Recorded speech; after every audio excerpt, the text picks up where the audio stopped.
और 2000 ईयर में उन्होंने प्रोड्यूस किया था, इसलिए उस वैरायटी को 2000 का नाम दिया। इससे इनको एक ट्रेडमार्क भी मिल गया कि साथ साथ में प्लांट वैरायटी के साथ में उनको जो ट्रेडमार्क मिलने से एक फायदा यह है कि नेशनल इनोवेशन फाउंडेशन से उनको गवर्नमेंट ऑफ इंडिया की तरफ से अवार्ड भी मिले। तो ये थे कुछ इंपॉर्टेंट जो इंटेलेक्चुअल प्रॉपर्टी राइट्स हैं। इनमें से हम जो देख रहे हैं कि कॉपीराइट को छोड़ करके बाकी सारे राइट्स इंडस्ट्रियल प्रॉपर्टी इसलिए कहलाते हैं क्योंकि हम उनको कमर्शियल करके इंडस्ट्री प्रॉपर्टी में कन्वर्ट कर सकते हैं, जबकि ज्योग्राफिकल ये कॉपीराइट है, कॉपीराइट एक ऐसा राइट है जो इंडिविजुअल ग्लोबल राइट है जो पर्टिकुलर पर्सन को उसके पब्लिकेशन के लिए मिलता है। तो इसके बाद में हम ये देखेंगे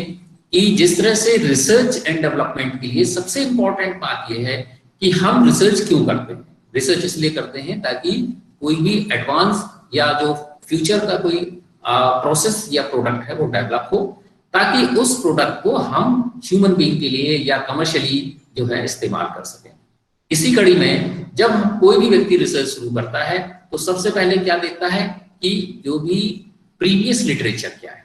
लिटरेचर रिव्यू करता है। क्यों करता है? क्योंकि इससे ये पता चल जाता है कि अभी तक जो रिसर्च है वो कहाँ तक हुई है, हमको वही रिसर्च रिपीट नहीं करनी है बल्कि उसके आगे की रिसर्च एक्सटेंड करनी है।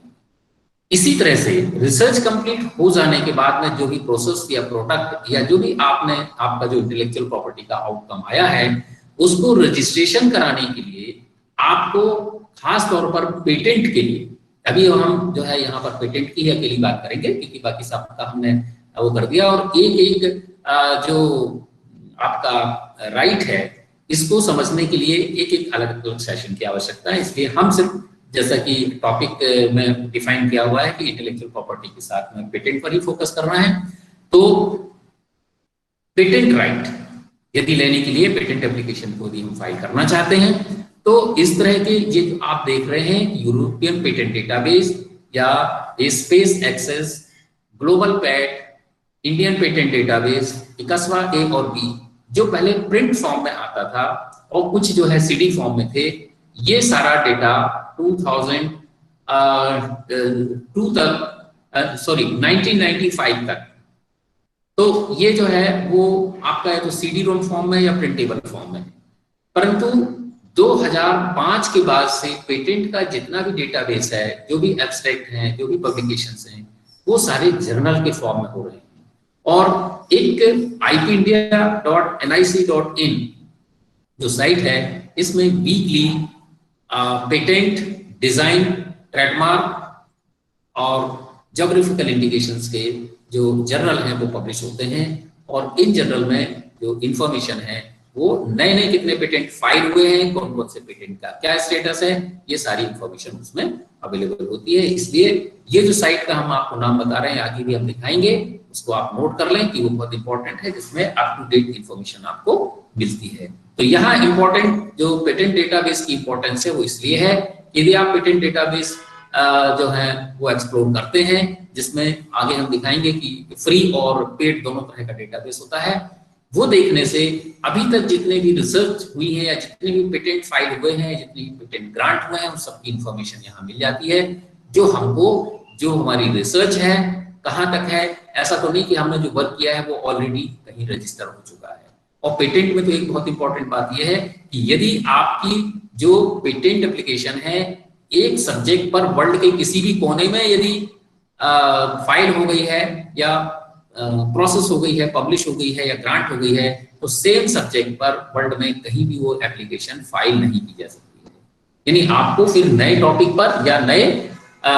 जो नई रिसर्च है उसके ऊपर ही आप अपना जो पेटेंट एप्लीकेशन है वो फाइल कर पाएंगे। तो यहाँ रिसर्च एंड डेवलपमेंट को प्रमोट करने के लिए उनके जो आउटकम है वो ऐसे आने चाहिए कि न एकेडमिक भर ना रहे बल्कि उनका कमर्शियल इंपॉर्टेंस हो, ताकि हम उनको कमर्शलाइज करके उनकी रॉयल्टी के माध्यम से, जैसा कि फॉरेन यूनिवर्सिटीज में होता है कि उसकी एक पर्टिकुलर जो रॉयल्टी है वो इन्वेंटर को मिलती है, उसका इंडस्ट्रियलिस्ट जो है वो इंडस्ट्रियलाइजेशन करते हैं, जो आने वाला टोटल बजट है उसको जो रिसर्च पूल में डाल देते हैं, और फिर जो है फर्दर जो नेक्स्ट रिसर्च में उसका इस्तेमाल करते हैं। जबकि हमारे पास में वो सिस्टम ना होने की वजह से सबसे ज्यादा परेशानी जो रिसर्चर है उसको ये होती है कि रिसर्च स्टार्ट करने से लेके यदि कोई प्रोसेस या प्रोडक्ट नॉवेल हो भी गया है तो पेटेंट एप्लीकेशन भी खुद ही उसको फाइल करनी है, मार्केटिंग भी खुद ही करनी है और मैन्युफैक्चरिंग भी खुद ही करनी होगी, जो उसके लिए पॉसिबल नहीं होता है। इसके लिए हमारी जो जो पॉलिसीज हैं, इनमें जो एमएसएमई सेक्टर है या जो इंडस्ट्रियल सेक्टर है, इन सेक्टर्स को भी बहुत हद तक आगे आकर इसमें इंटरेस्ट दिखाना होगा। यहाँ देखिए आप, बहुत सारा पेटेंट डेटाबेस जो है वो अब ऑनलाइन हो गया है। डेल्फियन, यूएसपीटीओ, indiapatent.org, traffic.org, ipindia.nic.in, ये कुछ ऐसे पेटेंट डेटाबेस हैं जो फ्रीली अवेलेबल है। इसी तरह से गूगल पेटेंट जो है वो भी फ्रीली अवेलेबल है, जो आपको इंटरनेट पर मिल जाता है। परंतु आप जब यहाँ देखेंगे कि डेरवेंट, माइक्रोपैड, क्वेस्टल और थॉमसन इनोवेशंस हैं, इसमें जो पेटेंट डेटाबेस के पर ईयर का सब्सक्रिप्शन है वही जो है 15 लाख से लेकर 25 लाख रुपए सालाना है। तो कोई भी जो हाईली कमर्शियल इस्तेमाल करने वाला होगा वही इसका फायदा ले सकता है, अदरवाइज जिसको कोई फायदा नहीं होने वाला है वो इस तरह का पेटेंट डेटाबेस के लिए पैसे यदि देता है तो उसका वो कोई बड़ा फायदा नहीं होगा।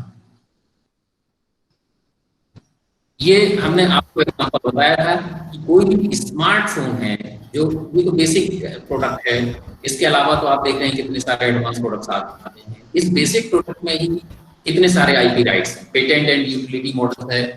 ट्रेडमार्क है, कॉपीराइट है, डिजाइन है, और यहाँ तक कि नोकिया की जो ट्यून को लोग पहचानते हैं, ट्यून सुनने के तुरंत बाद बोल देते थे कि ये तो नोकिया का है या ये वोडाफोन का है, ये उनका कॉपीराइट है, उसको कोई भी दूसरा व्यक्ति इस्तेमाल नहीं कर सकता। इसके अलावा जो अदर टेक्निकल नो हाउस हैं, वो सारे टेक्निकल नो हाउस भी जो ट्रेड सीक्रेट के अंतर्गत आते हैं।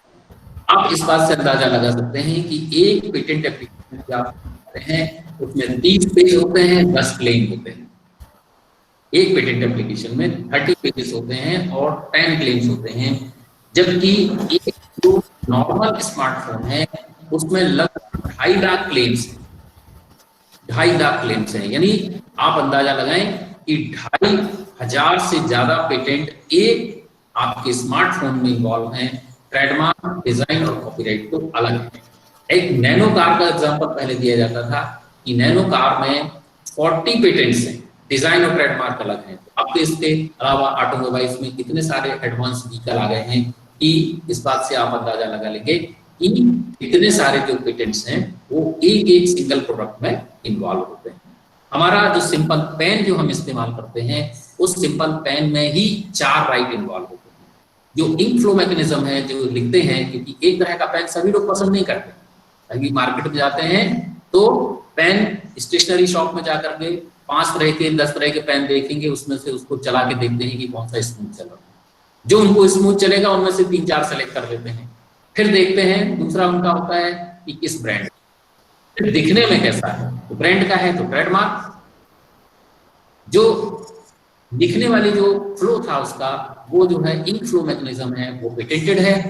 किस ब्रांड का है ये ट्रेडमार्क है, दिखने में कैसा है वो उसका डिजाइन है, और किस स्टाइल में लिखा हुआ है वो।